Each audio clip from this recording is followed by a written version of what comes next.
Chandra Priya. Today we will discuss about India-Qatar relationship. So we will talk about the historical facts. In 1973, India and Qatar established fully diplomatic relationship for the first time. Thereafter, the visit of high-level officials has been so much between both the countries. Even Prime Minister Narendra Modi visited Qatar in 2016. Before that, in 2008, Prime Minister Manmohan Singh visited in 2008. Also, the Emir of Sheikh Tamim of Qatar visited India in 2005 as well as 15. Now we will talk about the significance of the relationship. So in significance, first of all comes secure energy security. So about 50% of the LNG India imports from Qatar. So this proves how much we are dependent for that. Next we will talk about other significance like trade relationship. So India and Qatar have a very good trade relationship. India exports cereals, fruits, copper or steel, etc., whereas imports LNG, LPG, petrochemicals, etc. The maritime security is maintained by IXI's Jair Al Bahar. After that, we will talk about some more significance like about 25% of the Qatar population is of Indian origin. Moreover, Indian companies present in Qatar like L&T, Tech Mahindra, or TCS, this proved the strong relationship between both the countries. As well as the cultural exchange is also good. As recently Qatar has supported India as making 21st June as the International Yoga Day. Now we will talk about the some of the challenges. So challenges are like this: India and Qatar.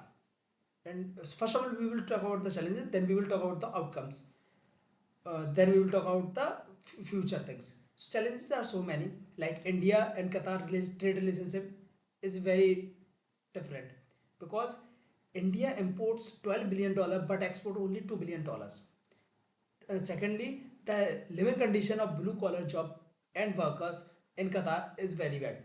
So India is concerned over it.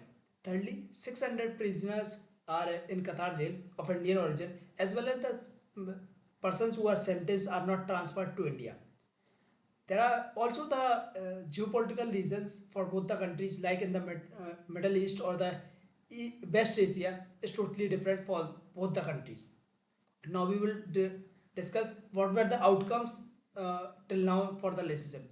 India and Qatar signed for 20 years of supplying the gas LNG, and this is also a challenge as we are dependent for Qatar for our energy resources. Secondly, if we talk about there are more outcomes of this relationship. Qatar supported us in so many times and also on international forums. The trade has been very smooth for till now from both the countries, as well as the UPI rollout in Qatar, and uh, they both the countries met to introduce avoidance of double taxation policy. So these were the things. Now we will talk about what can be the future things. First of all, India should focus on the export more and more things to Qatar. Secondly, it should balance the natural resources and focus on more of the resources like hydro hydrogen or something like that, so that the dependency of India become less. After that, the relationship should be maintained by cultural exchange programs between both the countries. That also improves an important role, as well as the educational institute or the transfer of a student proves in the is the best proving of the cultural exchange as well as the educational institute. So that's all for today. Jai Hind.